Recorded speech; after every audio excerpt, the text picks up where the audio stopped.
Mga pinunot kalipunan, tanghal, ta!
Dala, kalis.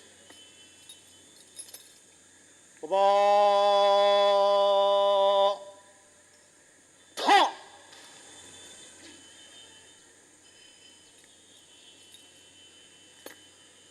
Mahal na Pangulo, handa na po ang tanong pandagal upang libutin.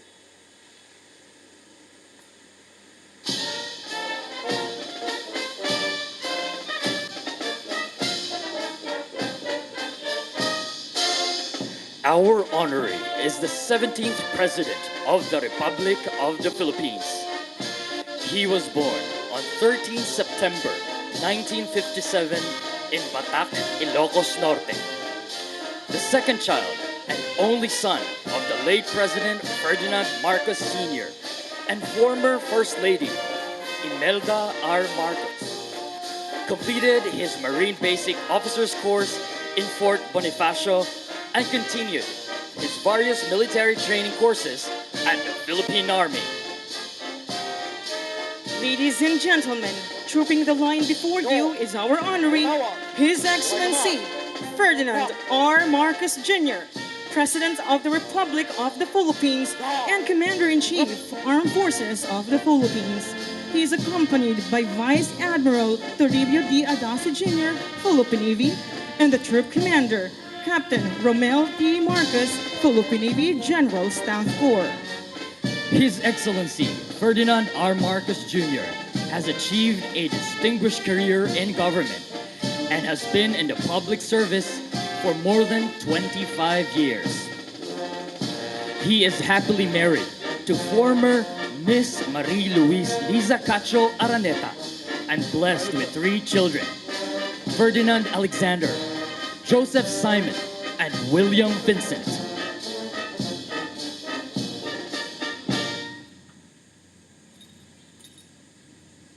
Tanghal! Ta! Kalipunan, tanghal. Ta! Baba. Ta! Handa. Dala. Kalis. Baba. Ta!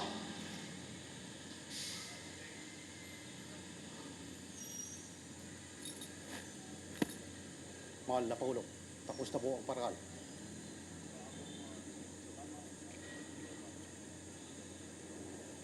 Opo, mahal na Pangulo.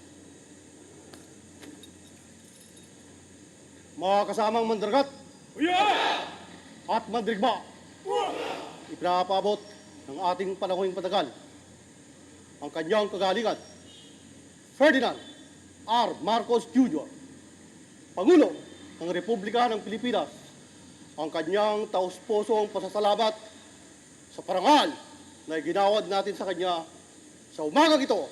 Mabuhay! Baba, alis. Ladies and gentlemen, once again, our honoree. Let us give him a round of applause. Likewise, our honoree will have his guest book signing. Thank you.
Once again, ladies and gentlemen, the President of the Republic of the Philippines, His Excellency, Ferdinand R. Marcos Jr.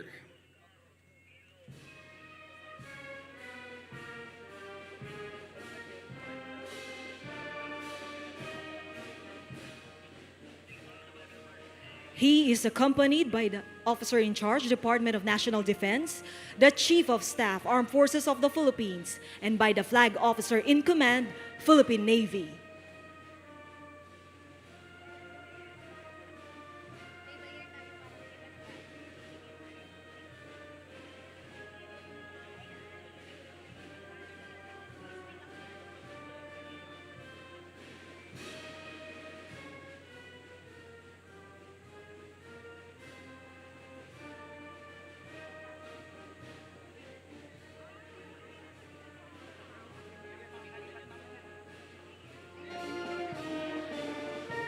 Ladies and gentlemen, the Commander-in-Chief Armed Forces of the Philippines is currently viewing the Philippine Navy's photostatic display. This is in line with the Philippine Navy's vision that by 2028, we shall be a modern, multi-capable naval force responsive to our maritime nation's defense and development. The photostatic display showcases the different capabilities, research, and projects of 6 different units of the Philippine Navy, starting with the Naval Special Operations Command that specializes in sea, air, and land SEAL operations. The Philippine Marine Corps, also known as the cutting edge of the armed forces of the Philippines. The Philippine Fleet, also known as Vanguards of the Sea, that displays the different vessels and aircrafts of the Philippine Navy. Naval Combat Engineering Brigade that provides engineer units for naval construction and combat engineering operations. We also have the photo displays that showcase the different Philippine Navy activities and the photos of our President during his stay with the Philippine Marine Corps. The Naval Research and Technology Development Center that conducts naval research and technology development.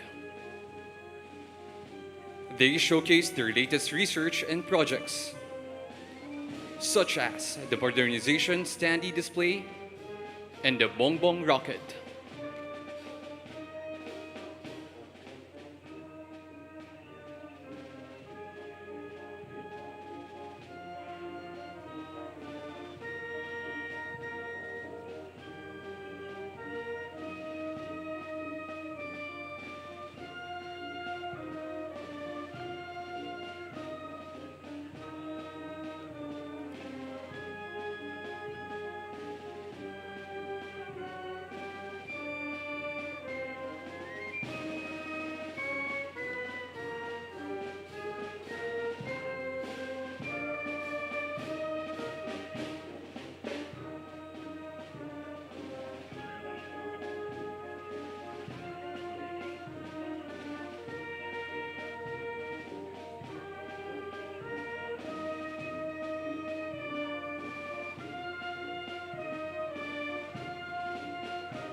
Please remain standing for the entry of the official party.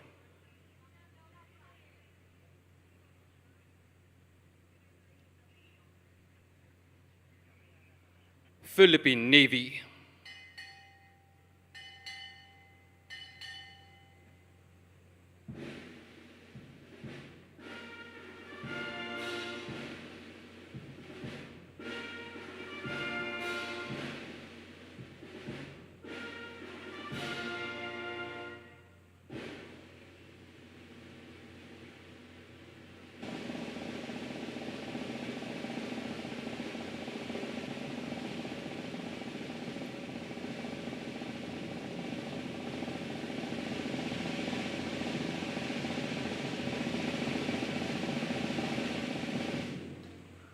Armed Forces of the Philippines.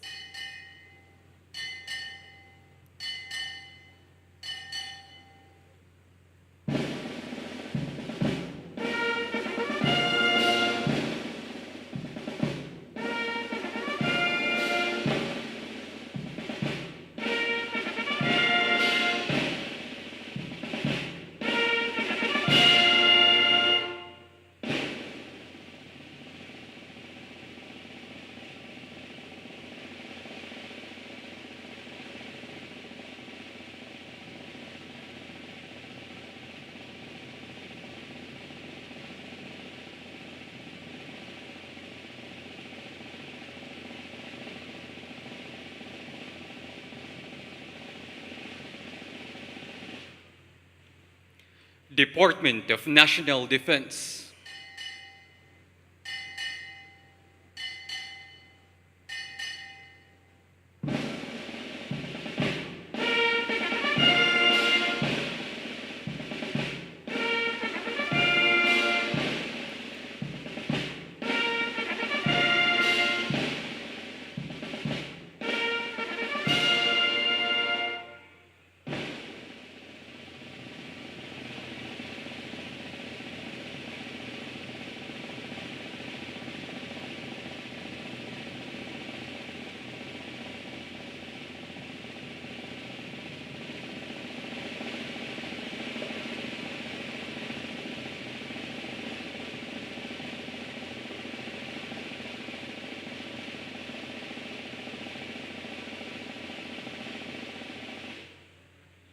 Republic of the Philippines.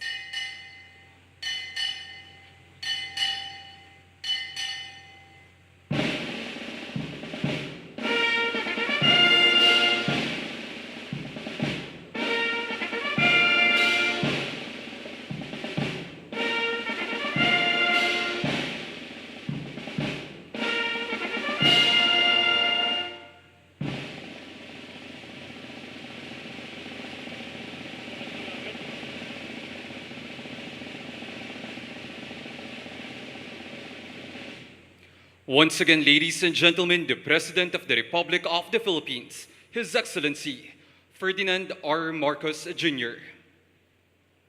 Our distinguished government officials, sailors, Marines, civilian human resource, and guests, we are gathered here this morning for the 125th Philippine Navy anniversary. We commemorate this event with this year's theme, Guardians of the Seas, ensuring national sovereignty, security, and stability. May we invite everyone to remain standing for the prayer to be led by Colonel Leonidas Cruel Jr., Chaplain Service, General Staff Corps. We dispose ourselves for prayer. Let us pray.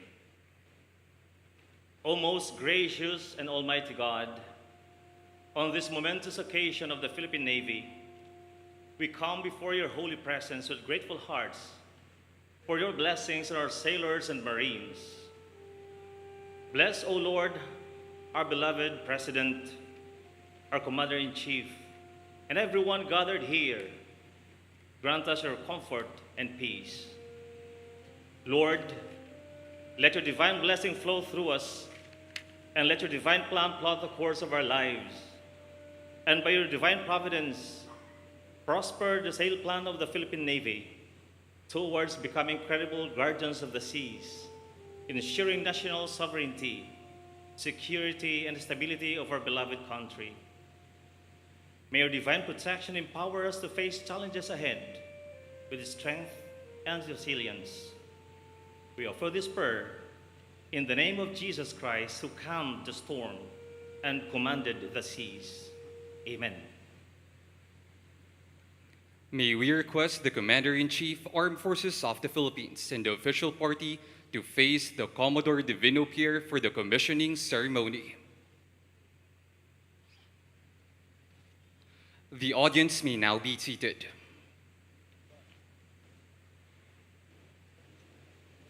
In line with the Philippine Navy's vision of a modern and multi-capable Navy, part of today's Philippine Navy anniversary celebration is the commissioning of two Acero-class vessels.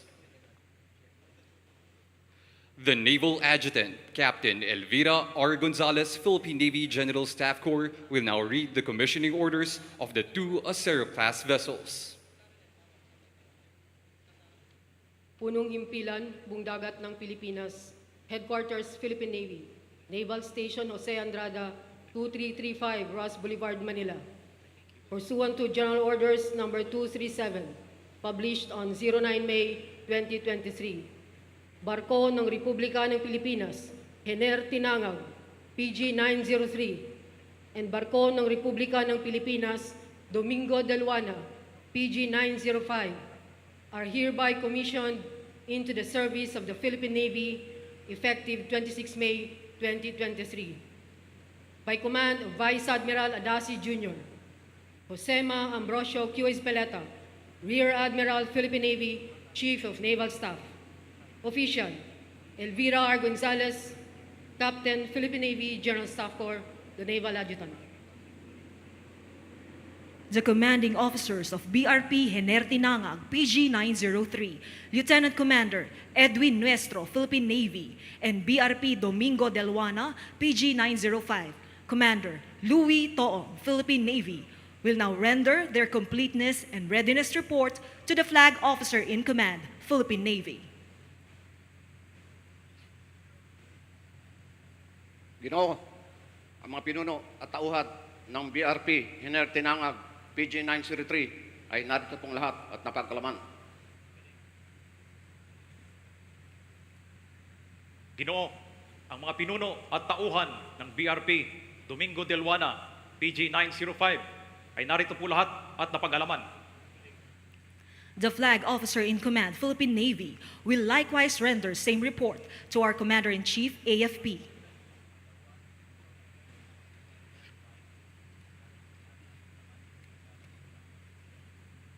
After receiving the report from the Flag Officer in Command, Philippine Navy, the Commander-in-Chief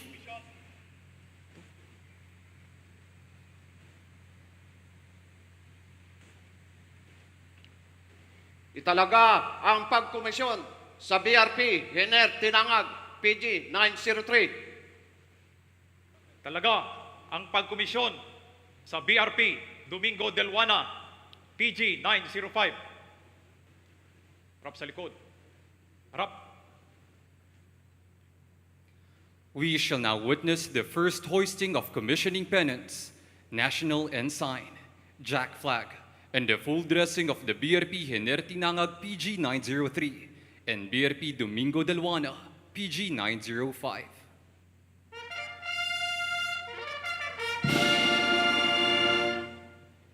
Hugay kamay. Na! May we request everyone to please stand for the singing of the Philippine National Anthem.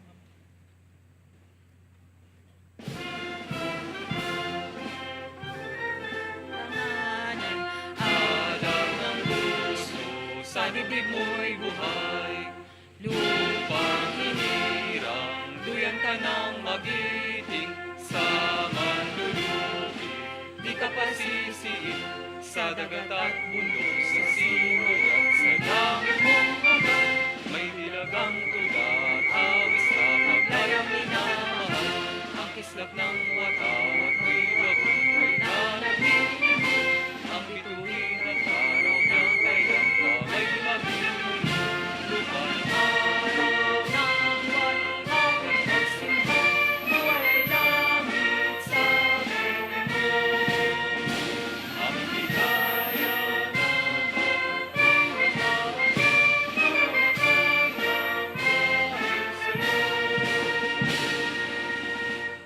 Taba kamay. Na! Harap sa likod. Harap. May we request the Commander-in-Chief, AFP, and official party to remain standing. The audience may now be seated. The commanding officers will render a report to the Flag Officer in Command, Philippine Navy, that BRP Hener Tinangag PG 903 and BRP Domingo Delwana PG 905 have now been commissioned and added to the inventory of readily deployable vessels of the Philippine Navy.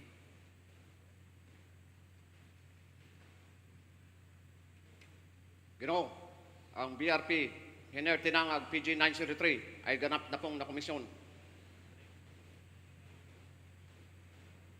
Ginoo, ang BRP Domingo de Luana, PG-905 ay ganap na pong nakomisyon.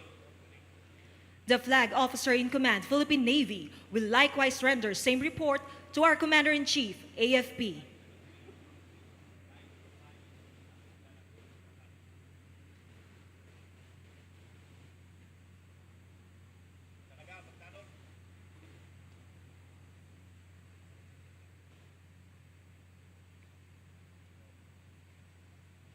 Itakda Na ang pagtatanod. pagtatanod.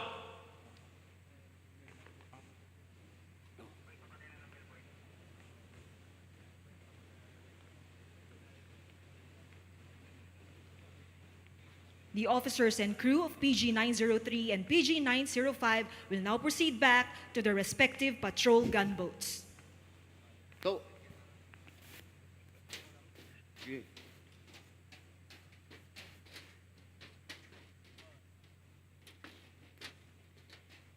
May we request the President to proceed at the Headquarters Philippine Navy Shaded Area stage for the audio-visual presentation of the setting of the watch.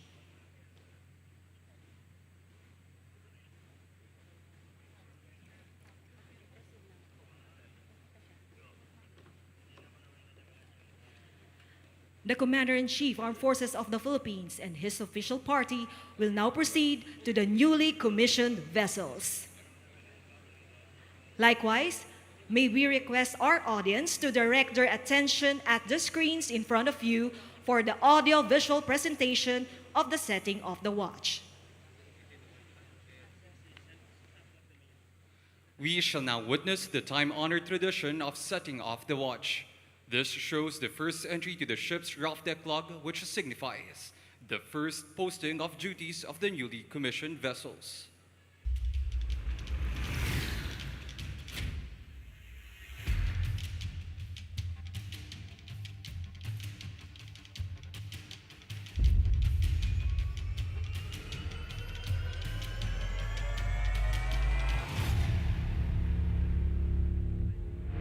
Hukbong dagat ng Pilipinas, lakas dagatnin ng Pilipinas, lakas baybaying pandigma, barko ng Republika ng Pilipinas, Domingo de Luana, PG-905, Biyernes, ika-26 ng Mayo, taong 2023, mga nakatalaga at tangdang gawain, pinuno, Pulimagat, Danau, mababang pinuno ng mga tanod, Balimbing, Mandaragat, mababang pinuno ng makinarya, Galinzoga, Mandaragat, mga tauhan, gumawa ayon sa nakatakdang gawain sa araw, na atasang tagapag-utos, may lagda, Himagat, Berha.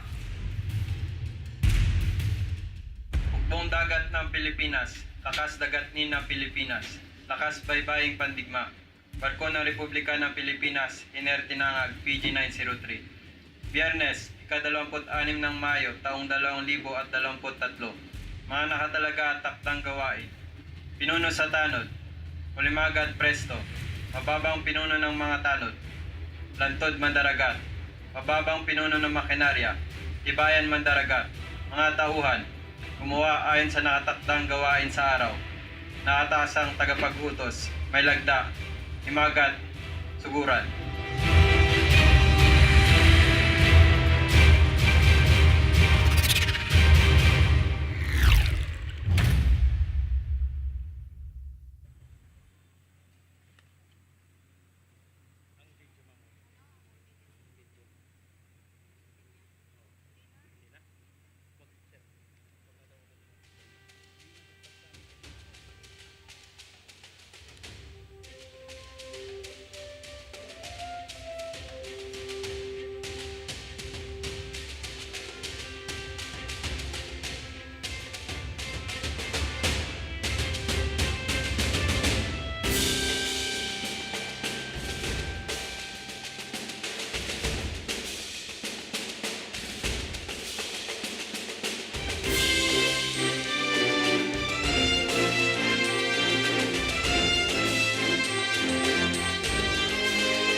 And now, may we request the Commander-in-Chief, Armed Forces of the Philippines, to please proceed at the Headquarters Philippine Navy shaded area for the audio-visual presentation of the setting of the watch.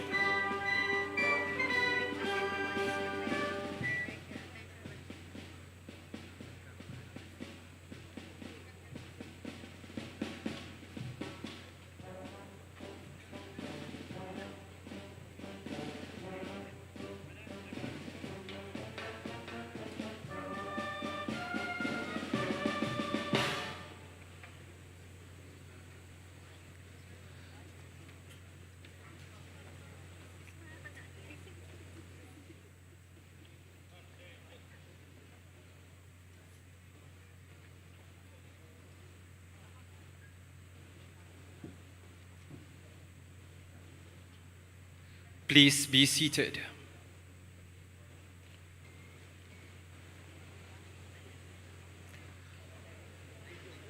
We shall now witness the time-honored tradition of setting off the watch. This shows the first entry to the ship's rough deck log, which signifies the first posting of duties of the newly commissioned vessels.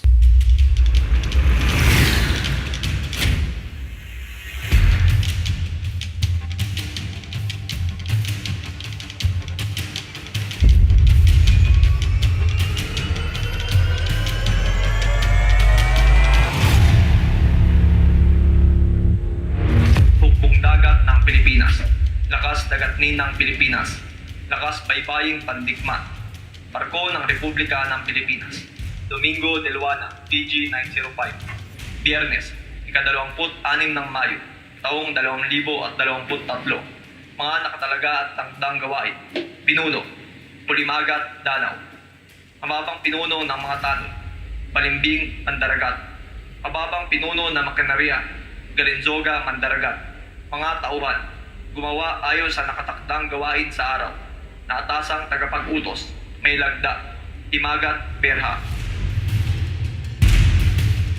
Hukbong dagat ng Pilipinas, lakas dagatnin ng Pilipinas, lakas baybaying pandigma, barko ng Republika ng Pilipinas, Hinertinangag, PG 903. Biyernes, ika-26 ng Mayo, taong 2023, mga nakatalaga at takdang gawain, pinuno sa tanod, Pulimagat, Presto, mababang pinuno ng mga tanod, Lantod, Mandaragat, mababang pinuno ng Makinarya, Tibayan, Mandaragat, mga tauhan, gumawa ayon sa nakatakdang gawain sa araw, nakatasang tagapag-utos, may lagda, Himagat, Suguran.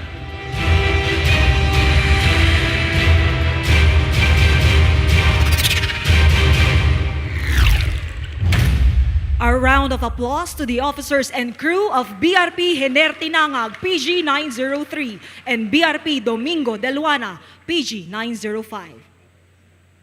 The Flag Officer in Command, Philippine Navy, Vice Admiral Toribio D. Adaci Jr., will now deliver his anniversary message.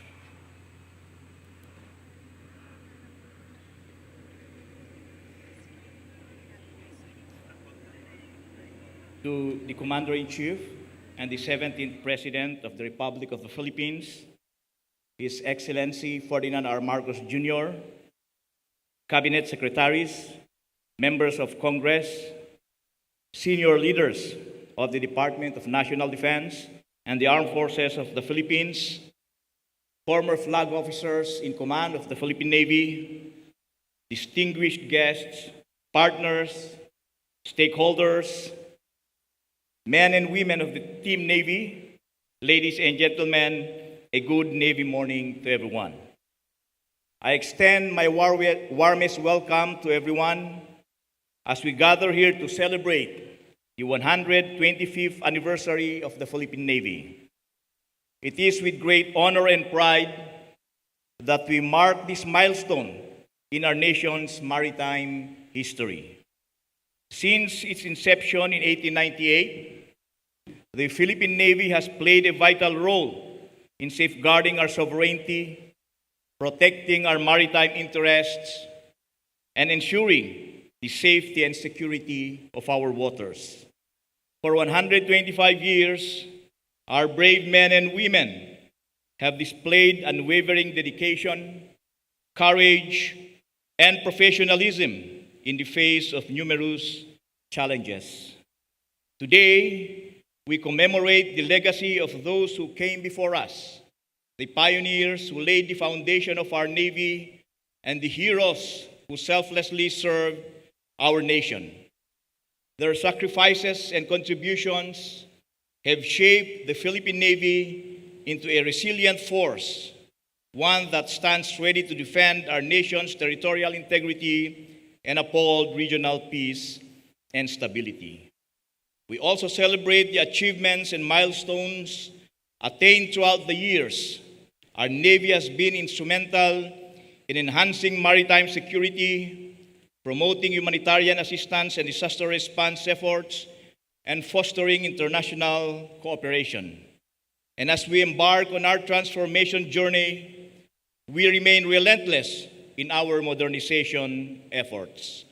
In line with this, we have just commissioned the Philippine Navy's 2 Acero-class vessels, which symbolize the promising future of our maritime defense, and efforts toward enhanced capabilities, increased resilience, and a stronger presence in the maritime domain. I extend our gratitude to the national leadership for making this possible and for the continued support to our Navy as we realize our vision of becoming a modern and multi-capable naval force. Recently, the Philippines hosted 3 significant ASEAN events that showcased our nation's commitment to regional cooperation and maritime security, namely the 17th ASEAN Navy Chiefs Meeting, which is the premier gathering of the ASEAN naval leaders to discuss and exchange ideas about strategic and collective actions on strengthening maritime security in Southeast Asia. The ASEAN Fleet Review, which is the display of ASEAN's naval capability and readiness, and the ASEAN Multinational Naval Exercises, where navies of the ASEAN states conducted at-sea joint military exercises for the enhancement of interoperability and cooperation among ASEAN navies. Let us take pride in these achievements, knowing that our Navy has played a pivotal role in advancing regional security, promoting friendship, and upholding values of ASEAN.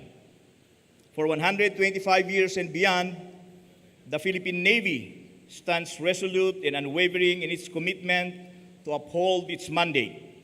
Without hesitation or compromise, our Navy will persistently safeguard our maritime interests, defend our national territory, protect the sovereignty of our maritime nation. This morning, I also have the privilege of presenting to our esteemed guest of honor, our President and the Commander-in-Chief of our Armed Forces, the Philippine Navy Sabre, which is the command's tribute to the President's exceptional leadership and solemn pledge of loyalty to our nation. It represents the embodiment of power, protection, authority, strength, and courage. We also proudly present a replica of BRP Jose Rizal, FF-150, the flagship of the Philippine Navy. This vessel showcases our Navy's dedication to honor and emulate the values of our national hero. In closing, I extend my heartfelt congratulations and gratitude to the men and women of the Philippine Navy on this momentous occasion. May we continue to uphold the proud traditions and noble heritage of our Navy, working hand in hand to secure a brighter and more prosperous future for our beloved country. Muli, maligayang pagdating sa himpilan ng hukbong dagat ng Pilipinas para sa pagdiriwang ng ating ika-125 taon ng pagsisilbi sa ating mahal na Pilipinas. Mabuhay ang hukbong dagat ng Pilipinas, mabuhay tayong lahat. Maraming salamat. Thank you, Vice Admiral Toribio D. Adaci Jr., Flag Officer in Command, Philippine Navy. We shall now proceed with the presentation of awards. Awards are manifestations of tangible achievements of individuals and organizations. Today, the Philippine Navy gives due recognition to the following in giving pride to the Team Navy. We will first witness the presentation of the unit awardees. May we request the Commander-in-Chief, AFP, to witness the awards to be conferred by the Officer in Charge, Department of National Defense, Senior Undersecretary Carlito G. Galvez. He will be assisted by the Flag Officer in Command, Vice Admiral Toribio D. Adaci Jr., Philippine Navy. The Type Command of the Year 2023 is awarded to Philippine Marine Corps. The award will be received by Major General Arturo G. Rojas, Philippine Navy Marines, Commandant, Philippine Marine Corps.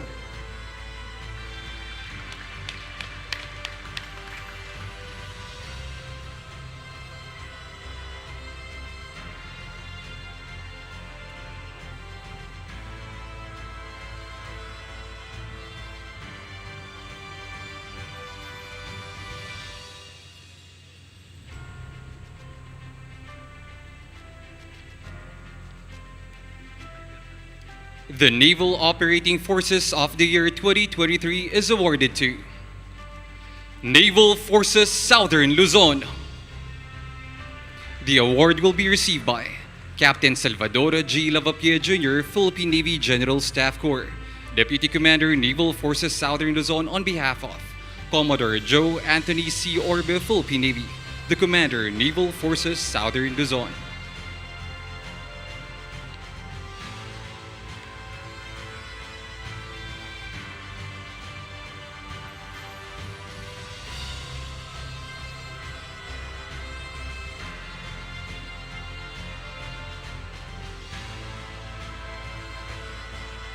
The Support Command of the Year 2023 is awarded to Naval Sea Systems Command. The award will be received by Rear Admiral Mac Raul B. Racacho, Philippine Navy, Commander, Naval Sea Systems Command.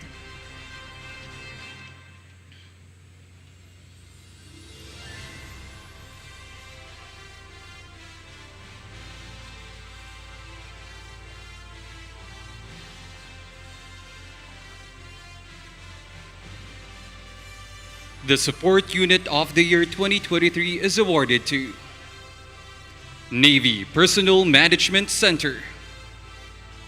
The award will be received by Captain Geraldine M. Pasha, Philippine Navy, MNSA, Commander, Navy Personnel Management Center.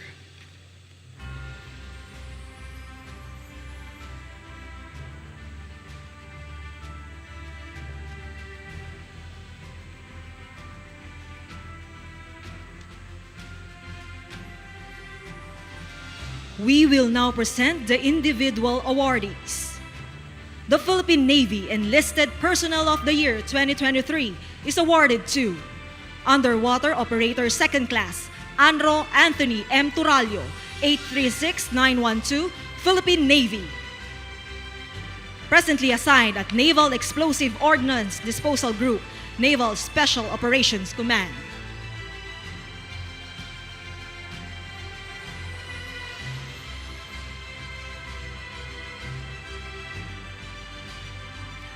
The Philippine Navy Civilian Model Supervisor of the Year 2023 is awarded to Ms. Catherine K. Honrado, Civilian Human Resource, 6541. Presently assigned at Manila Naval Hospital, Naval Installation Command.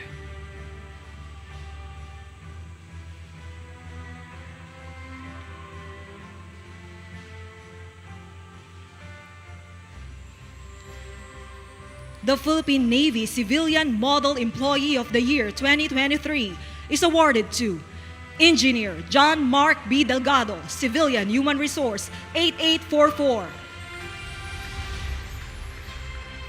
Presently assigned at Naval Research and Technology Development Center, Naval Sea Systems Command.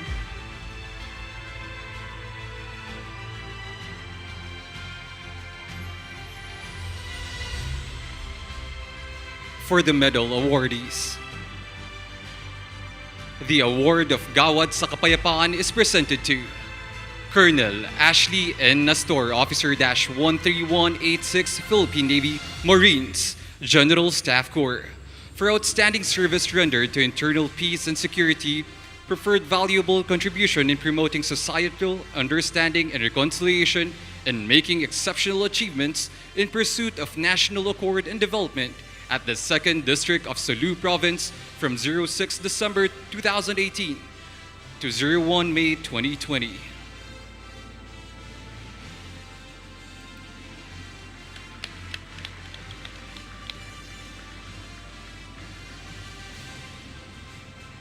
The Distinguished Navy Cross Award is presented to Captain Clyde B. Domingo, O-13247, Philippine Navy General Staff Corps, for distinguished heroism and extraordinary achievement while conducting naval operations during the rescue and assistance rendered to Tubataha Reefs National Park Rangers, composed of 2 Philippine Navy personnel, 3 Philippine Coast Guard, and 4 civilian park rangers on 27 December 2022 as Commanding Officer of BRP Gregorio del Pilar, PS-15.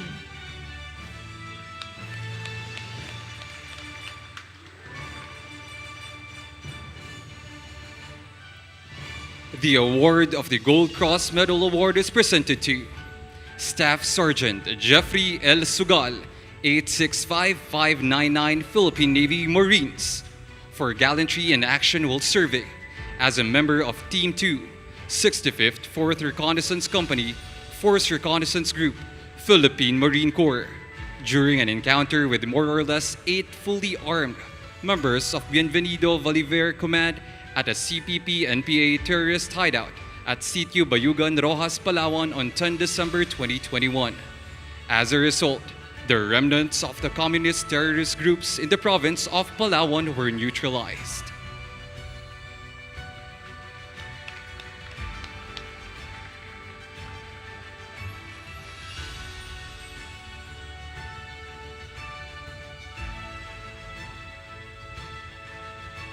Ladies and gentlemen, a warm round of applause to all the awardees.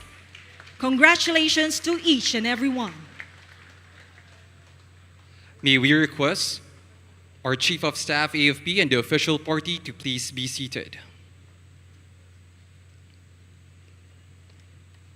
And now, may we invite everyone to please direct your attention to the screens in front of you for the Philippine Navy Anniversary Audio-Visual Presentation.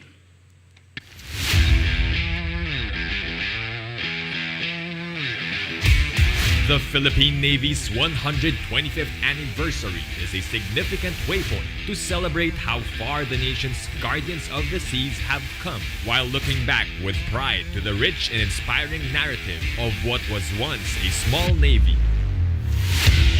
On May 20, 1898, the Filipino flag was hoisted on one of the ships belonging to a small fleet of 8 captured Spanish Navy ships after the Battle of Manila Bay.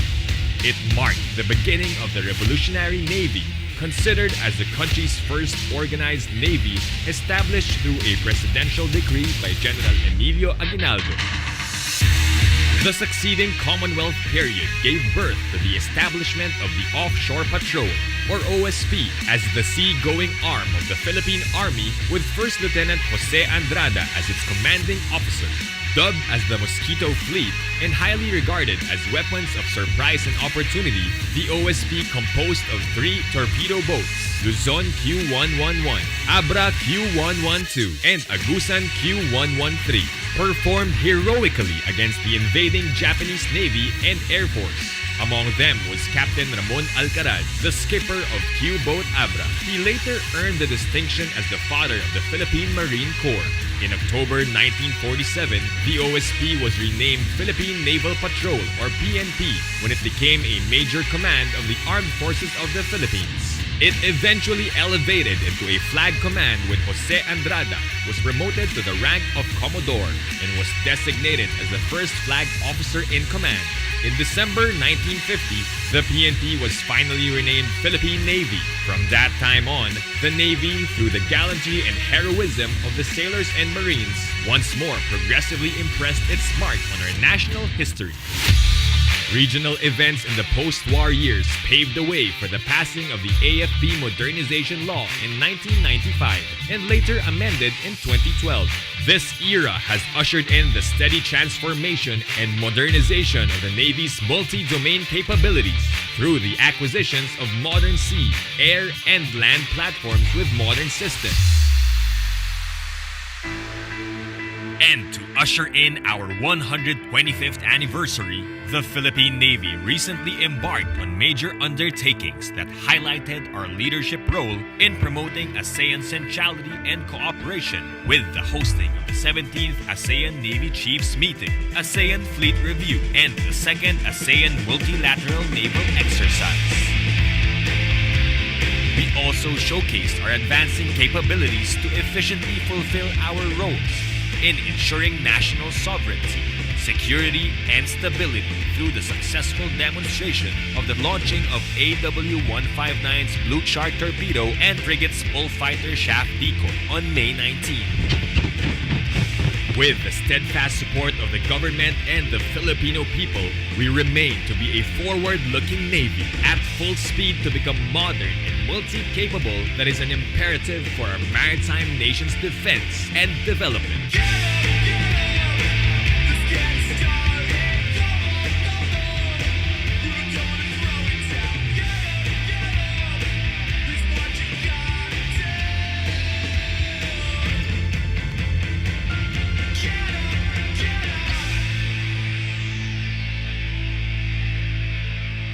Ladies and gentlemen, a round of applause to 125 years of honorable service of our Philippine Navy. And now may we call on Executive Secretary Lucas P. Bersamin to introduce our guests of honor and speaker.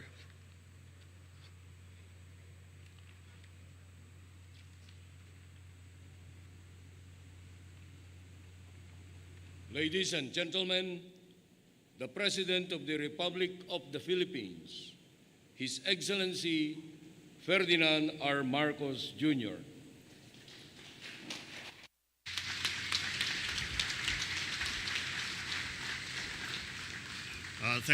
Thank you, Executive Secretary Luke Bersamin. Please take your seats. The Excellencies of the Diplomatic Corps who have joined us today, Special Assistant to the President, Secretary Anton Lagdameo, the National Security Advisor, Eduardo Año, National Defense Senior Undersecretary Carlito Galvez, honorable members of the Senate, honorable members of the House of Representatives, the Chief of Staff of the Armed Forces of the Philippines, General Andy Centino, Flag Officer in Command, Philippine Navy Vice Admiral Toribio Adaci Jr., Commanding Generals, Officers, and enlisted personnel of the Philippine Navy, my colleagues in government, other distinguished guests, ladies and gentlemen, good morning to you all. In May 1898, a Filipino flag was hoisted on one of the vessels of the Philippine Revolutionary Navy, marking the formal establishment of our Navy. A month later, Philippine sovereignty was formally proclaimed. 125 years on, we are still relishing the independence that our forebears had won for us. Today, we honor once again their triumphs and their bravery. As we celebrate the Philippine Navy's 125th anniversary, we pay tribute to the institution and the men and women behind it, both uniformed and civilian, for they have continued the noble cause of defending the public sovereignty and keeping the peace. We acknowledge their manifold achievements and accomplishments over the years, especially the efforts to secure our archipelago, more significantly in the Batanes and Kalayaan Islands, the Philippine Rise, and the West Philippine Sea. We recognize not only their progressive naval and amphibious warfare skills that have earned international acclaim, but also the humanitarian acts that are likewise inherent to the calling of the Navy. Moreover, we recognize today's awardees whose individual exemplary performances are a source of inspiration and a spur to improvement for the institution and its ranks. Considering the changing tides of our national security and the significant gains that we have made in terms of internal security, our armed forces is working to recalibrate its focus more towards external defense of our borders. In this crucial transition, full support for the armed forces must be guaranteed, especially for the Philippine Navy's priority goals of enhancing its intelligence, defense, and coordinative capabilities. With the commissioning of the two vessels today, we look further forward to the completion of the AFP modernization program, more especially Horizon 3, which is significantly devoted to the naval aspect of our military operations. This endeavor will pave the way for the holistic transformation of our AFP into a stronger, modern, and formidable organization. By then, the AFP will be more effective in its military aims and more responsive to our national goals. We are keenly aware that the national interests are to be pursued in the context of the global order. The seas that stretch before us are not to be seen as boundaries that divide our nations, but they must be seen as channels for mutually beneficial exchanges and collaboration. Our Navy serves not only as valiant guardians of our seas and shores, but peaceful emissaries as well.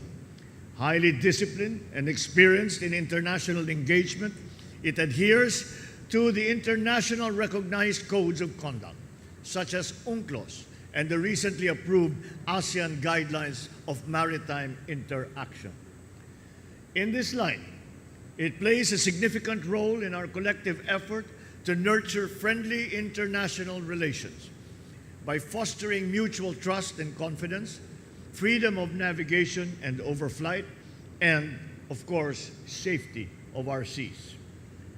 As it sails on towards the next century, the Philippine Navy remains ever relevant in our nation building and continue to be indispensable to the attainment of the aspiration of a more comfortable and secure way of life for all Filipinos.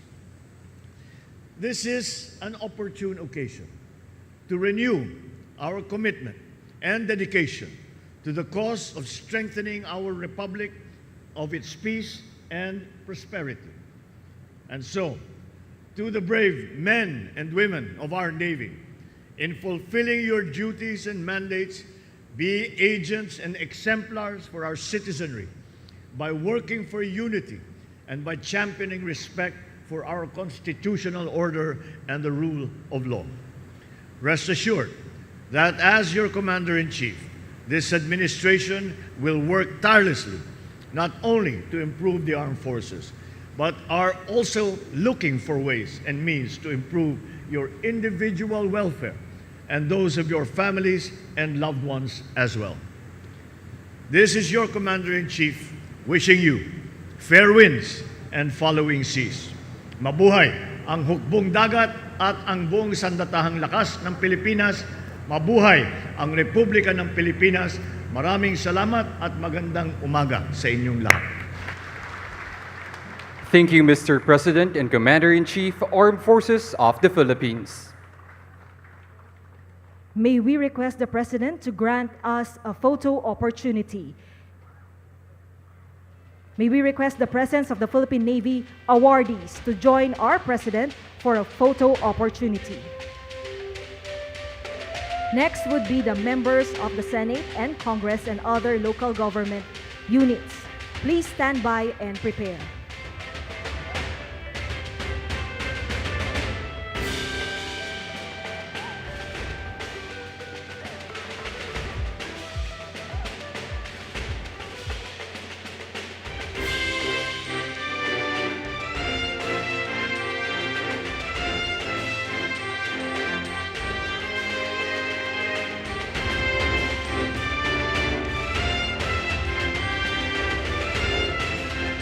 Joining our President for a photo opportunity are the Philippine Navy awardees.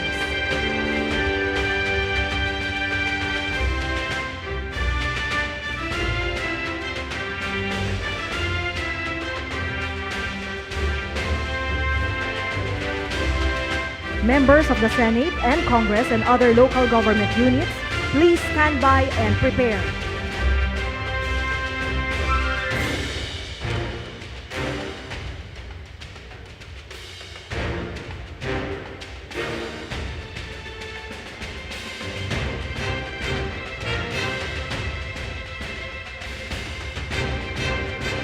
Thank you to our awardees. Please exit to your right. Next, members of the Senate, Congress, and other local government units. To our former flag officers in command, Philippine Navy, please stand by and prepare.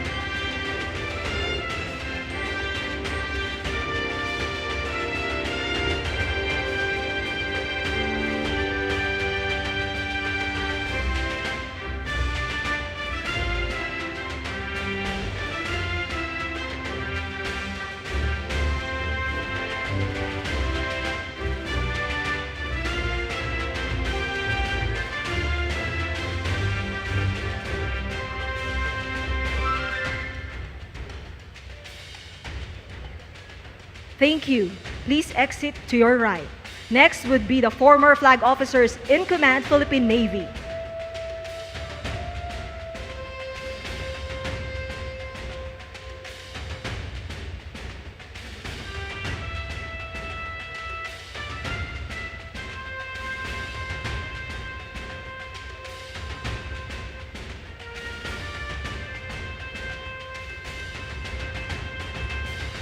May we request the Philippine Navy flag officers and generals to please stand by and prepare.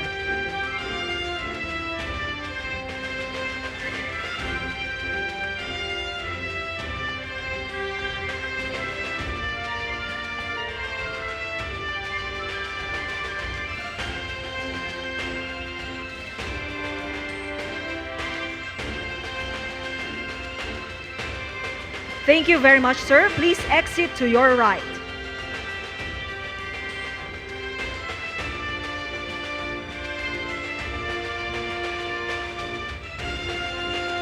May we request the Philippine Navy flag officers and generals, commodores, and brigadier generals to please stand by and prepare.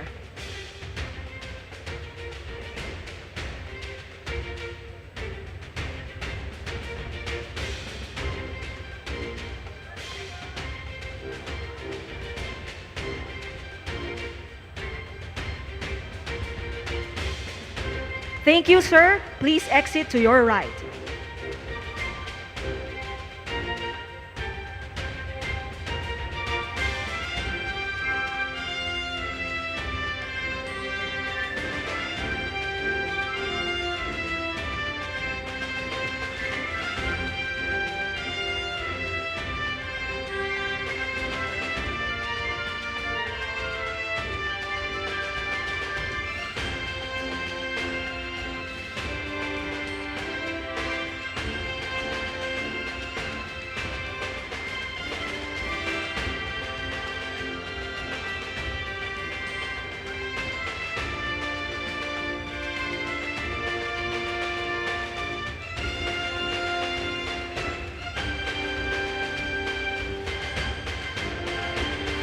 Thank you, sirs, and ma'am, please exit to your right.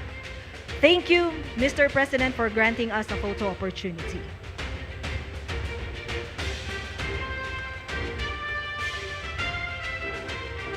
Ladies and gentlemen, that concludes this morning's program.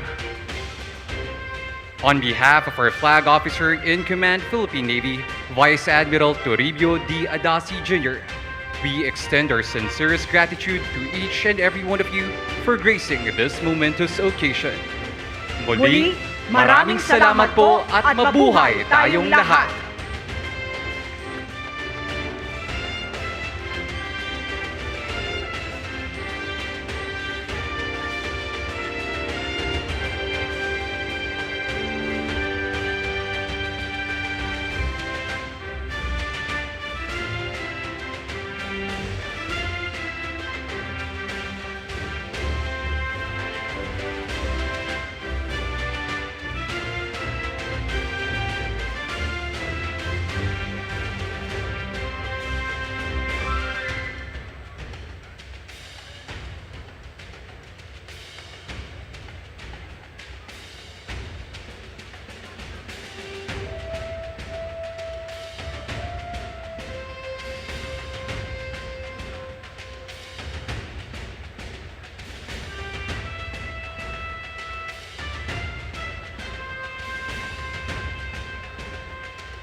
Once again, ladies and gentlemen, His Excellency Ferdinand R. Marcos Jr.